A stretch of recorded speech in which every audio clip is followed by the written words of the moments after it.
Hark the herald angels sing, glory to the newborn King.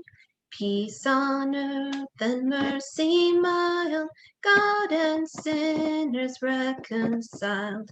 Joyful all ye nations rise, join the triumph of the skies. With angelic hosts proclaim, Christ is born in Bethlehem. Hark the herald angels sing, glory to the newborn King. All right, welcome to December 27th Sunday school video. I hope you guys are having a great week. We are in the middle of Christmas. Christmas is not just like Christmas Eve and Christmas Day.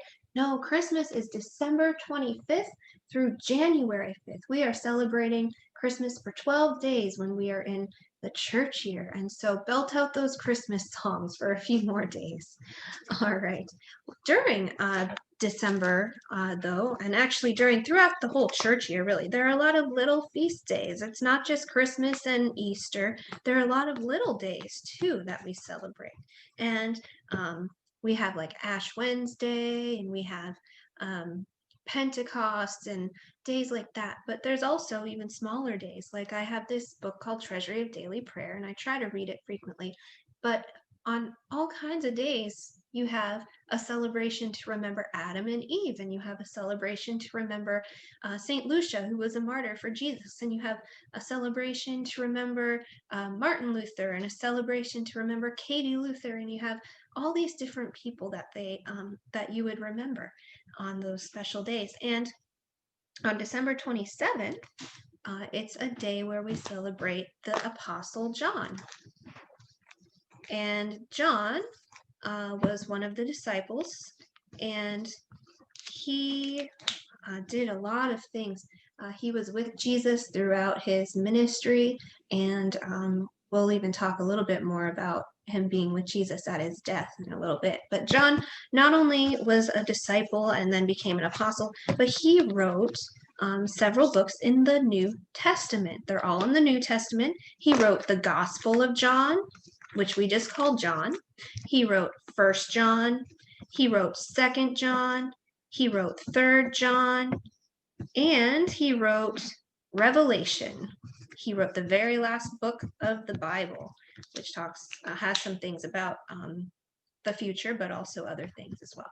So he wrote 5 books in the New Testament. You can definitely check all of them out.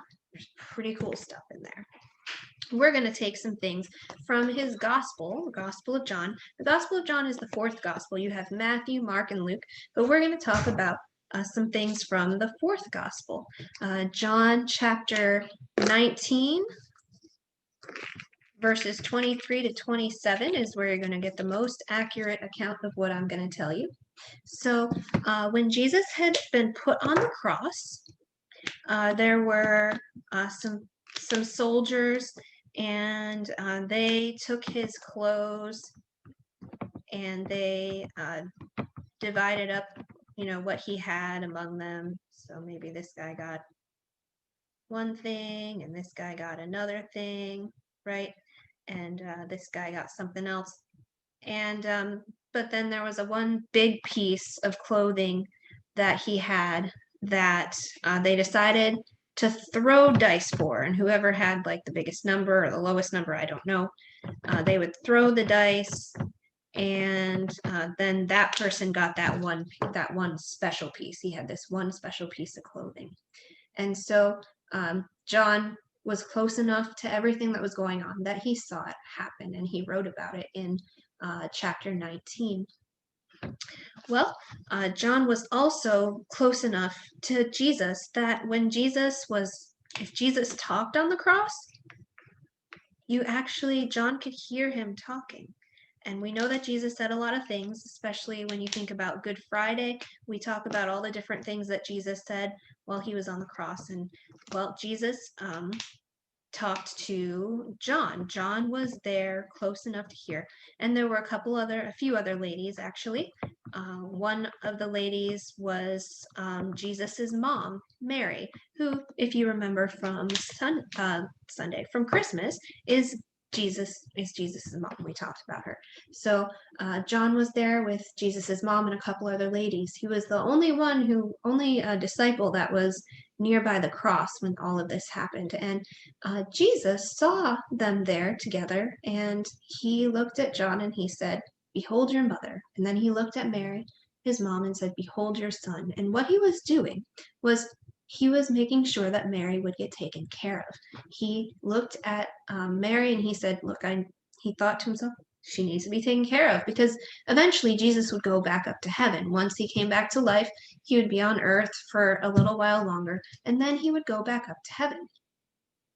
And so somebody had to take care of Mary, because at this point, as far as we know, Joseph had gone up to heaven. Joseph, the man who was married to Mary. And so with that in mind, he needed somebody to take care of her. So he asked John to do it. And that shows that he really, really trusted John. So that's one thing. That's another thing, is that John was the only disciple at the cross, and he ended up being the one who would take care of Jesus' mom after Jesus went up to heaven.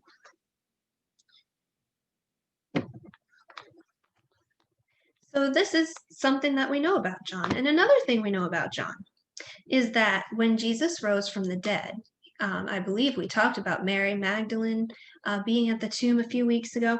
Well, when Jesus rose from the dead, before she saw him, she saw the empty tomb. And she went back and told the disciples that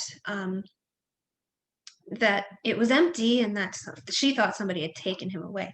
Well, John and one of the other disciples, Peter, after they heard Mary's account, they went to the tomb themselves. And in fact, they even went inside the tomb. And John, when he saw that the tomb was empty, he didn't think somebody had taken Jesus away or anything like that. He didn't think he had gone to the wrong place. No, he believed. That's what it says in the Bible. And I'm talking about John chapter 20, verses 1 through 9. It talks about Mary Magdalene going, finding the tomb empty, and then going, telling the disciples, and then John and Peter running to the tomb. So John chapter 20, verses 1 through 9. John saw the empty tomb. He didn't have doubts. It says that he believed.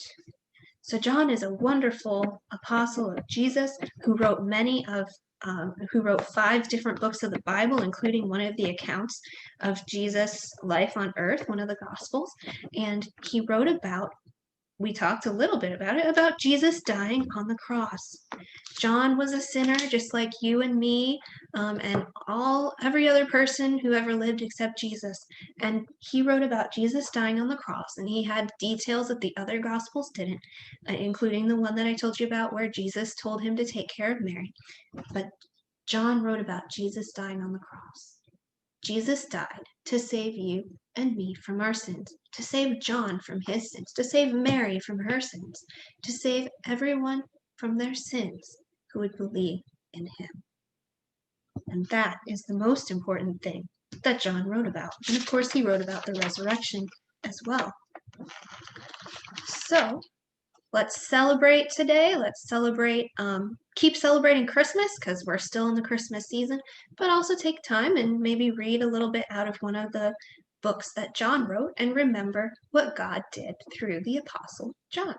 I hope you guys are having a wonderful, wonderful day, a wonderful, wonderful week. Merry Christmas. God's blessings.